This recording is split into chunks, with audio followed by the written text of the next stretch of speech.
Le gouvernement chinois a fait don au gouvernement ghanéen d'un second lot de fournitures médicales afin de soutenir la lutte contre la pandémie de Covid-19. Ces fournitures comprennent 20 000 masques de protection N95, 350 000 masques chirurgicaux, 10 000 combinaisons jetables, 15 000 paires de lunettes de protection médicale et bien d'autres. Les autorités chinoises ont mis l'accent sur l'importance de la solidarité en cette période très critique. Les autorités ghanéennes, quant à elles, ont remercié le gouvernement chinois et réaffirmé leur partenariat et les bonnes relations liant les deux pays.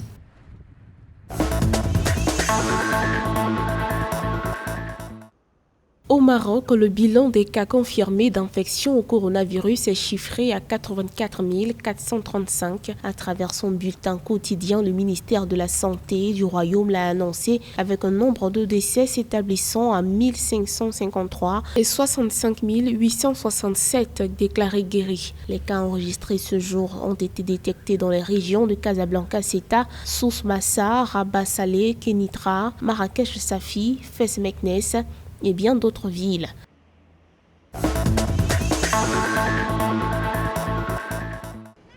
Les Mauriciens sont indignés par rapport à la décision gouvernementale d'instaurer une quatorzaine payante à partir du 1er octobre 2020 alors qu'ils n'ont pas les moyens de s'acquitter de ces frais. Leur retour au pays semble être à compromis. Le 1er octobre prochain, les frontières rouvriront aux Mauriciens de l'étranger, aux investisseurs et aux touristes. Tous seront soumis à une quatorzaine obligatoire au coût de 40 000 à 50 000 roupies mauriciennes. Maurice compte à ce jour 362 cas confirmés de Covid-19 et 10 décès.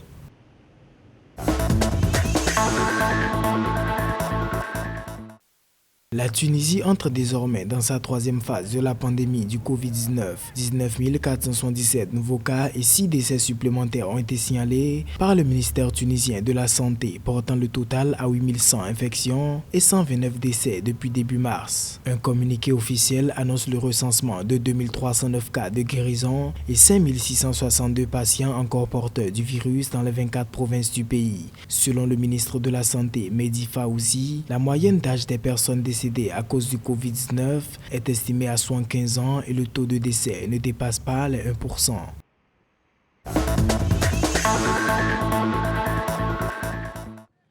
Les cas confirmés de Covid-19 sur le continent africain sont passés à 1 365 689 selon les données du Centre africain de contrôle et de la prévention des maladies. Le CDC Afrique a ressorti un bilan de 33 047 décès au 16 septembre 2020. Les pays les plus gravement touchés du continent en nombre de cas positifs de Covid-19 sont l'Afrique du Sud, l'Égypte, le Maroc, l'Éthiopie et le Nigeria. Sur une estimation mondiale, l'Afrique comptabilise environ 5% du total des cas de Covid-19. L'incidence cumulative des cas pour 100 000 habitants hisse l'Afrique du Sud en tête avec 1119 cas, suivi par le Cap-Vert avec 647 et Djibouti avec 539.